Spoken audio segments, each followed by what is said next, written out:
सबसे पहले हम इस छोटी पीले और नारंगी रंग की सीट को फिट करेंगे।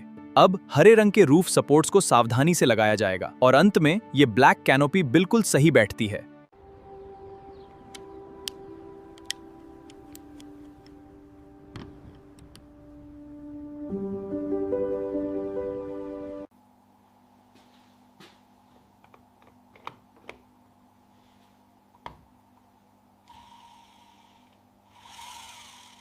अब हम इन बड़े रियर टायर्स को एक्सल पर फिट करेंगे। इसका स्टांस बिल्कुल संदर्भ छवि जैसा ही आक्रामक है। आप यहां इसके सस्पेंशन का विवरण देख सकते हैं।